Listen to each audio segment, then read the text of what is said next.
YouTube, what is going on? This is your boy, One Star a Week for them. We are back, and I'm excited. I am hyped. Are you excited? Are you hyped? You better be, because we're about to announce the winner of the FIFA 20 giveaway. Just in case you guys missed out, me and my thumbnail maker, Raul. Follow us on Twitter. Links in the description box down below. But both of us did a giveaway on Twitter, and each of us are going to be giving away one copy of FIFA 20 Standard Edition each, just to celebrate you guys for being so awesome, and also just to celebrate FIFA 20 coming out soon. But without further ado, we're going to select the winner right here. I'm going to jump onto the site. I'll be right back. All right, so here we are. This is the site I used to do the giveaway. Can we get a drum roll, please?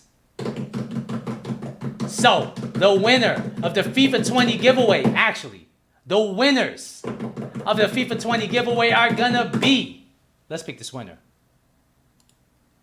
All right, so winner number one, I have three options over here. I can generate the winner randomly or manually pick the winner.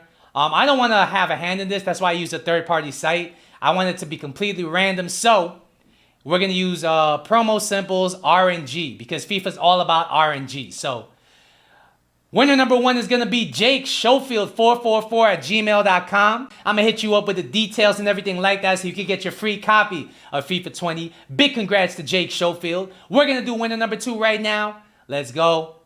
Who we going to get? We're going to do RNG again, because once again, FIFA is all about RNG.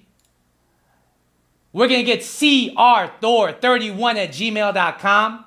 Congratulations to you. Big congrats to CR Thor. Big congrats to Jake Schofield 444. We're going to hit you guys up, but you're going to get your FIFA 20 really soon. Thank you to everybody who subscribed to my channel. Thank you to everybody that follows Raul. Thank you to everybody that entered the contest. I appreciate all you guys. This will not be the last giveaway. We're going to be doing more giveaways in the future. But yeah, let's get into the video now. YouTube, what is going on? It is your boy, One Star a Week for the We Are Here, back for another video. And today, we're going to talk about FIFA 20. As you guys know, the new FIFA 20 demo dropped 2 days ago on the 10th. And it was unexpected because EA said they were dropping it on the 12th, which is today. Everybody else said they were dropping it on the 12th. But they decided to surprise us on the 10th and drop the demo the same day as the PES game was coming out. And I'm sure that was not a coincidence. I'm sure that was a planned attack on EA's part, and it was pretty smart, because pretty much FIFA 20 coming out stole the show from PES dropping. Nobody even knows PES dropped, but everybody's talking about FIFA 20. So we're here to talk about it today. Before we go any further though, if you're enjoying the content, please don't forget to hit the like button down below. If you're new to the channel, please don't forget to hit the subscribe button down below. Without further ado though, I'm going to jump into some gameplay. I'm going to jump into my thoughts. I'm going to let you guys know exactly how I feel about this FIFA 20 demo. Let's get it. Alright, so I'm going to talk about different things I've noticed so far ever since I played this FIFA 20 demo. I played about 10 to 15 games, I would say. Most of them were against Raul, the guy who makes my thumbnails. And I did that on purpose because I wanted to play the game against a real opponent. I mean, you know, when we do play this game, when it comes out on the 19th, we're going to be playing against real opponents. So I thought it was a good idea to really get the best frame of reference when it comes to playing a real opponent, to get my opinion on this game. So first, we're going to talk about the new gameplay. And the first thing you're going to notice when you play this game is that it's slower, like a lot slower. And it's not slower in the sense that we're playing kickoff mode versus foot. The game seems genuinely slower. And this really, I guess, was a change that was on purpose to make the game more tactical, everything like that. Because the gameplay is slower, there's a couple real changes that have happened. All right, so first off, the dribbling is much clunkier. So if you're using a clunky dribbler, it's going to be very, very noticeable.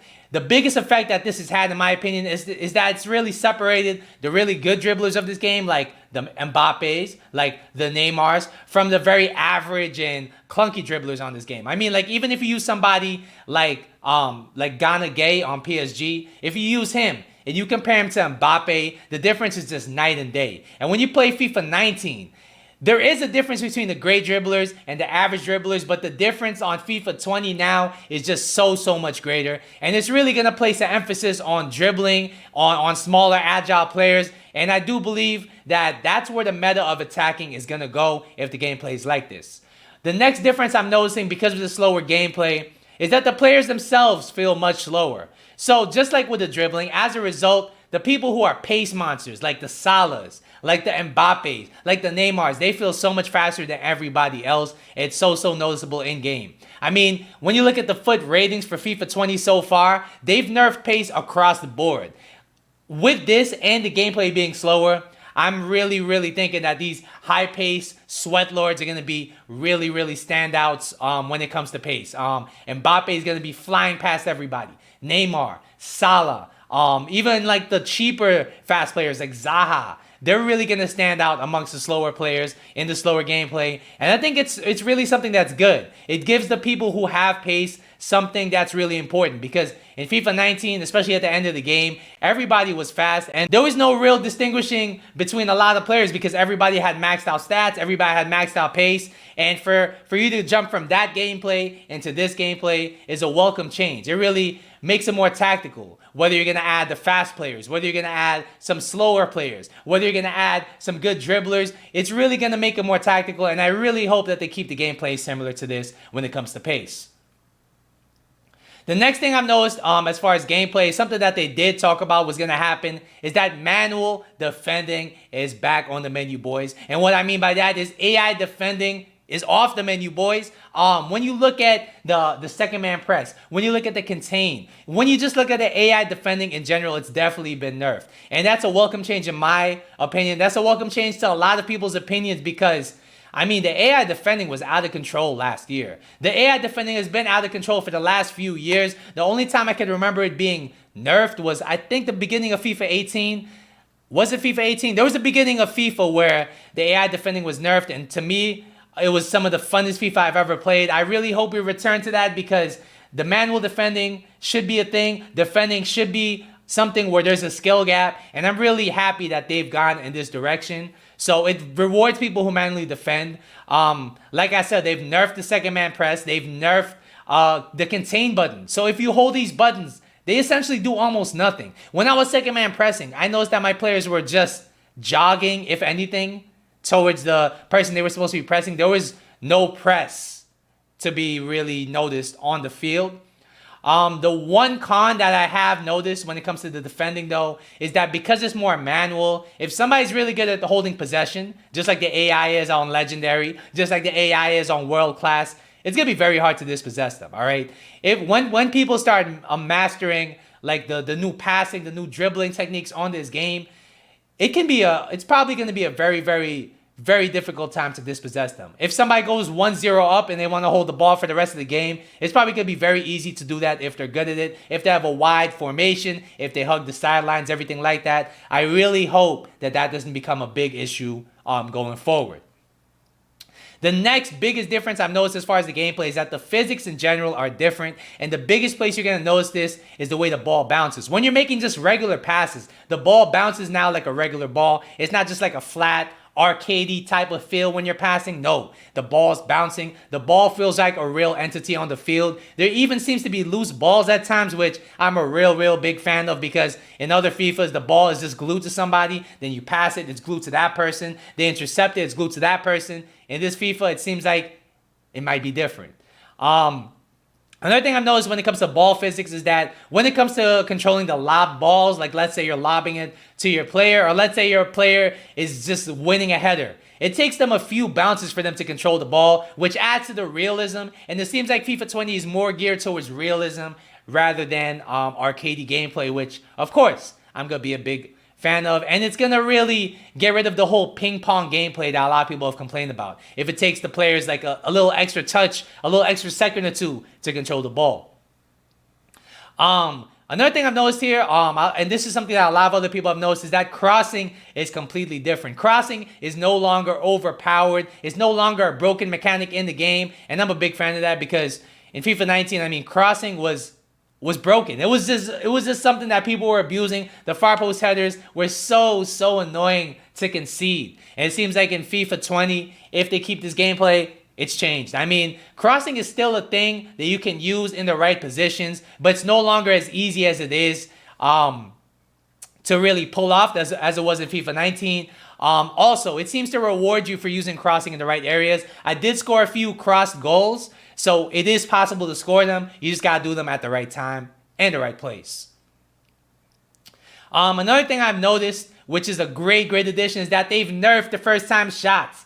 They have nerfed the first time shots. And that was the most broken thing in FIFA 19 at the end of the game. I hated first time shots, and I hated the fact that I had to use them in order to score, in order to be competitive. It was the most broken, stupid thing in FIFA 19 in my opinion. And the fact that they've nerfed it, I tried to take a bunch of them.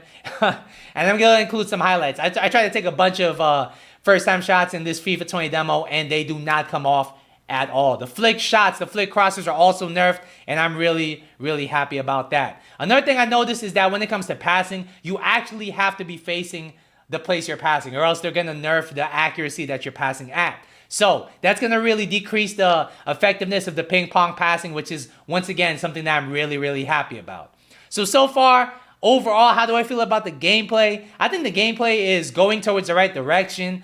I do think they're going to speed it up a little bit when Ultimate Team comes out, because Ultimate Team is faster than Kickoff, but I do think it overall is going to be generally slower than FIFA 19, which is a great thing. I love the manual defending. I love the new ball physics. I even like some of the new skills. I'm hoping that when FIFA Ultimate Team comes out, this gameplay does stand the test of time, because it's only a matter of time till somebody finds something that's broken, something that's meta, and then the gameplay goes to crap again. So I hope that this gameplay stands the test of time. It's only one way to find out, and that's when FIFA 20 comes out. So in this part of the video, I'm going to talk about things I've noticed that seems to be overpowered. So the number one thing that I've noticed that seems to be overpowered is the lob through ball. And it's a new lob through ball. You activate this by holding L1 and triangle simultaneously. And this is different than the old lob through ball. This new lob through ball has more arc, and it seems to be difficult for the AI defenders to track. I mean, when I do the lob through ball to the wing or even to a striker, the AI defenders seem to not react to this at all. And this is going to be very handy when it comes to playing against real opponents, because it was even working against the AI on world class, on legendary, and against when I was playing against RAUL, I scored a bunch of goals using the lob through ball, so I know it's effective. It does have the potential to be a broken mechanic. It does have the potential to be as broken as the first time shot. I hope that's not the case, but it is something I'm going to be experimenting with when this demo, so that when FIFA 20 comes out, I do have a step above the competition.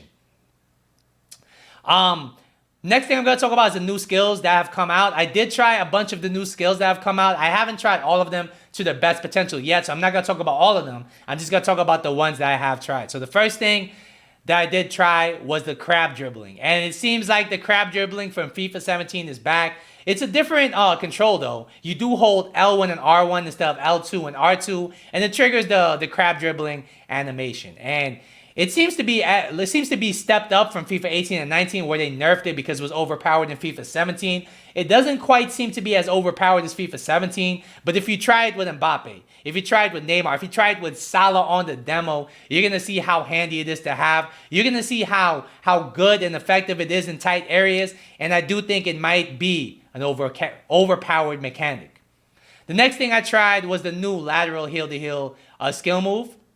In order to activate the skill move, what you're going to do is hold L1 and flick the stick left and right, or vice versa. And what this does is really, you kind of fake one way and then you exit the other way. So it pretty much is a good way of opening space in tight areas if you're trying to get a shot off, everything like that. And other YouTubers have talked about this. It seems to work very well against the AI defender. When you fake the first way and then you exit the other way, the AI defender tracks you going the other way. It does not track you the way you exit. So it's really going to be good to use against people who do AI defend and who are not good at manually defending.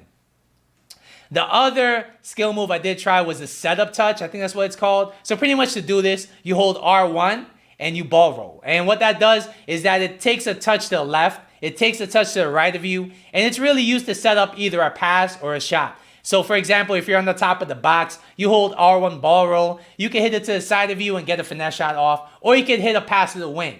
It's going to be really handy to use in those scenarios. I haven't really used it that much, so I can't really speak on it too much, but I do think it has a lot of potential. The last thing we're going to talk about in this video is who has stood out in the demo. What players am I looking to purchase in FIFA 20? So far, the biggest standouts in the game are Salah and Mbappe. In my opinion, they're absolute gods on the demo. Their dribbling, their pace are just terrorizing defenses, whether I'm playing against the AI, whether I'm playing against Raul, whether I'm playing against anybody, it seems like they just have the right attributes to stand out in this game. And their finishing, as you guys know, is amazing. Another person that stood out that's not really going to be as expensive as them is Witsel. In my opinion, he's been the best midfielder I've tried out of all the teams in the demo. He just really has a great, well-rounded game. He has the height. He has the Vieira spider legs. I'm really, really a big fan of this Witsel card. And as I am planning to run a Bundesliga side for my RTG, Witzel's definitely going to find his way onto that team. The final player that stands out is Van Dijk. For some reason, this guy, Van Dijk, was overpowered last year at the beginning of the game, and this year, he's probably going to be even more overpowered. I mean, he's even better somehow than his 9 form last year, and it's ridiculous. Nobody on the demo tackles as good as Van Dijk, and I expect him to be like pretty much costing an arm and a leg at the beginning of the game because of how good he is, how high he's rated, and everything like that. So yeah, those are going to be my FIFA 20 first impressions. Let me know in the comment section down below, what do you guys think of FIFA 20? What are you guys looking forward to? Do you agree with my thoughts? Do you disagree with my thoughts? Let me know in the comment section. Once again, don't forget to like and subscribe to this video. I'll be back tomorrow or later with another video. But until then, later.